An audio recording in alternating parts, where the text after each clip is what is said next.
Lucy Maud Montgomery, born on November 30, 1874, in Clifton, now New London, Prince Edward Island, Canada, is one of the most celebrated Canadian authors, best known for her beloved Anne of Green Gables series. Her early life was marked by tragedy and resilience, experiences that deeply shaped her writing. When Montgomery was just 21 months old, her mother, Clara Woolner MacNeill Montgomery, died of tuberculosis. Her father, Hugh John Montgomery, left her in the care of her maternal grandparents in Cavendish, Prince Edward Island. Montgomery's relationship with her grandparents was loving yet strict, and the isolation she felt during her childhood led her to develop a vivid imagination, which would later fuel her literary creativity. Montgomery found solace in reading, writing, and nature, developing an early love for storytelling. By the time she was 9, she had written her first poem. Though her grandparents' home was emotionally restrictive, the beauty of Prince Edward Island offered Montgomery a sense of escape and inspiration. The island's landscapes would later form the backdrop for much of her work. After completing high school, Montgomery earned a teaching license from Prince of Wales College in Charlottetown in 1893.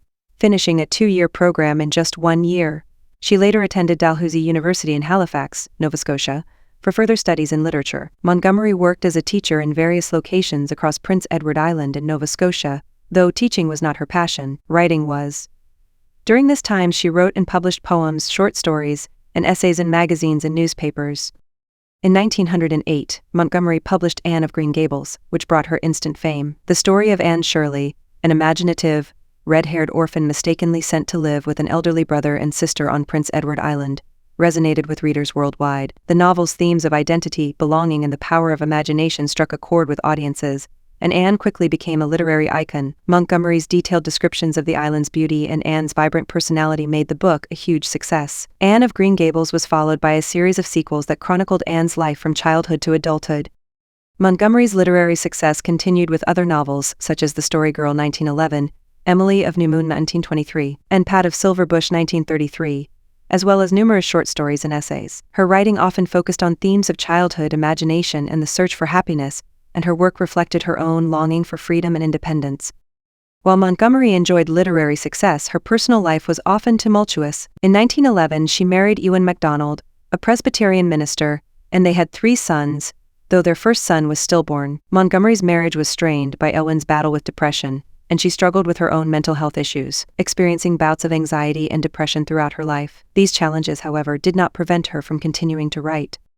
Montgomery was also a keen observer of the changing role of women in society. She wrote during a time of significant social and political transformation, including the suffrage movement and World War I, both of which influenced her later works. Her writings often feature strong, independent female characters who challenge societal norms, reflecting her own progressive views.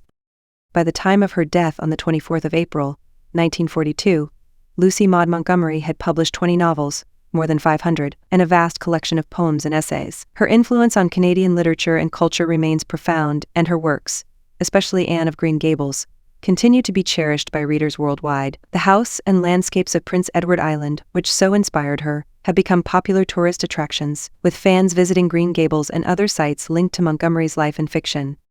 Lucy Maud Montgomery's legacy endures through the timeless characters she created and the universal themes of resilience, hope, and imagination that permeate her works. She remains a towering figure in Canadian literary history, a testament to the power of storytelling.